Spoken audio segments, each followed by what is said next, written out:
Welcome to Smart Remarks, home of the outrage! But for how much longer?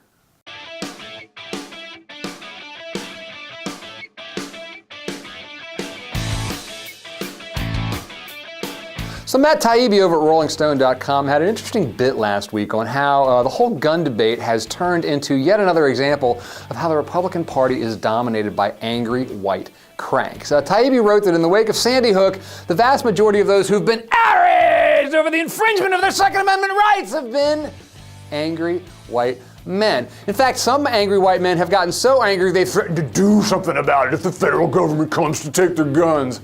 And Taibbi writes that this plays directly into the Democrats' hands. Quote, the Republicans post-2012 have been staring down the barrel of an increasingly desperate demographic problem that will require the party to find some way to market itself to blacks, Hispanics, women, gays, and other minorities, or else be relegated to permanent minority status. But after Sandy Hook, the Democrats have skillfully painted the Republicans as the party of scary-looking and scary-sounding white maniacs. Well, you know, of course, the Democrats had a little help with that. The Republicans just can't help themselves, frankly. We began doing the whole outrage thing here a little over 4 years ago during the Obama-McCain race. I specifically remember the first time we used it was when the right was going insane over Obama's use of the term lipstick on a pig. They said he was using it, intended to be an insult to Sarah Palin, and they were outraged, and it was the dumbest thing I had ever heard.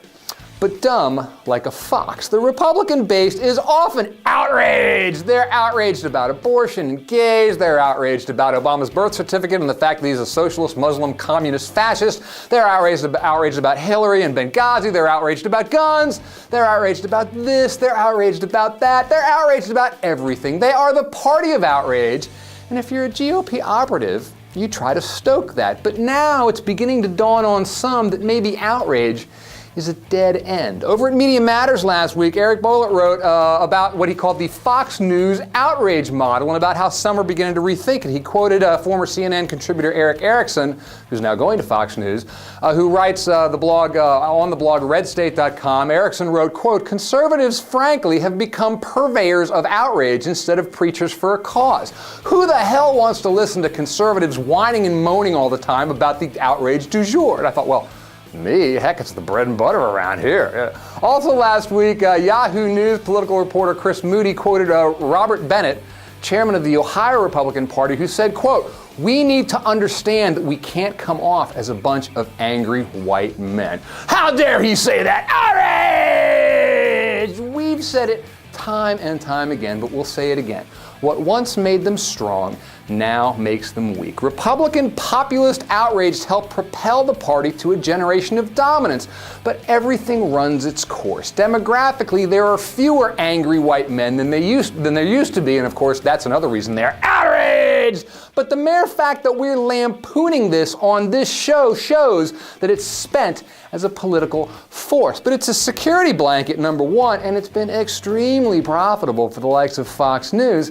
They're in the business of selling outrage, and it sells like hotcakes. But you'll notice all the outrage and all their success in the ratings has not translated to Republican control of government. There's a reason for that. And so my advice to the GOP, which of course won't take it, is pipe down. Knock it off with all the outrage. The hostility isn't winning you any converts.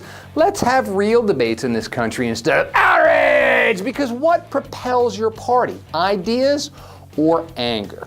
You know, the heck of it is there are plenty of things to legitimately be outraged about, but the constant GOP outrage has cheapened outrage as a legitimate political reaction. It's like the boy who cried wolf, the boy who cried outrage, and when everything is an outrage, nothing is an outrage. So here's an idea. Let's bury the outrage, stick a fork in it, because once it's done, the country itself is better off.